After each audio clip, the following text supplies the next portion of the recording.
Simula nang gumamit kami ng Super Inahin 1 at saka Super Inahin 2 mga ka-farmers mula po sa Bimig, itong mga sako na ito, ay magaganda na po ang performance ng aming mga inahin. Marami na po sila magbigay ng biik at saka malulusog po ang kanilang mga anak. Kadalasan po mga ka-farmers, yung anak ng mga inahin namin ay lagpas po 11. So meron pong 18, 16 po na biik. Ayan, ito po ang feeds na ginagamit natin sa ating mga inahin mga ka-farmers.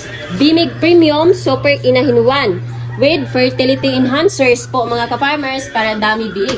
At body conditioners para komportable po ang kanilang pagbubuntis.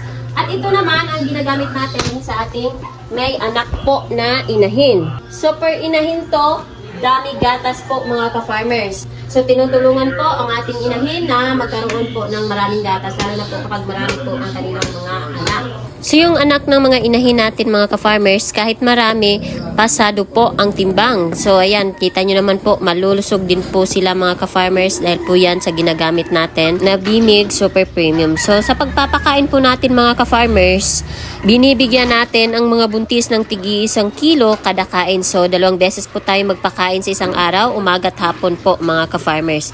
So, ito po yung ating mga buntis na inahin. Magagana kumain dahil mabango po ang feeds na ito. Amoy gatas po mga ka-farmers na talagang magugustuhan ng ating mga inahin, biik at saka fatteners po mga ka-farmers. So, sa mga hindi pa gumagamit ng feeds na ito, subukan nyo po mga ka-farmers. Baka tulad po namin ay magugustuhan din po ninyo ang feeds na ito. Dahil talaga namang maganda ang performance ng Super Inahin 1 at saka Super Inahin 2. Ayan po mga ka-farmers, marami ang biik pero marami din pong gatas ang inahin natin. Nasa 8 years na po kami sa pag-aalaga ng baboy mga ka-farmers. So nagsimula lamang po kami sa isang inahin. Bali nung una, paiba-iba po ang feeds namin sa inahin dahil may mga hinahanap po kami na hindi po namin nakikita sa ibang feeds. So dito lamang po namin nakita sa Bimig Super Inahin 1 at saka Super Inahin 2. Kagaya na lang po mga ka-farmers ng pagkakaroon po ng maraming gatas sa ating mga inahin.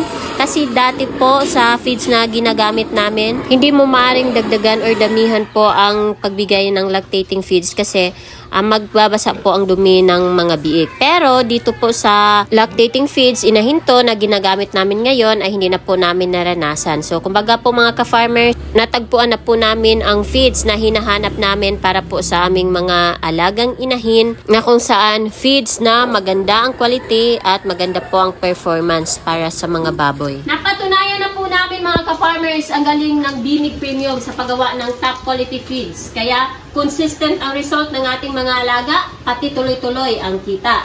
Dahil sa Bimig Premium, kitang-kita ang galing.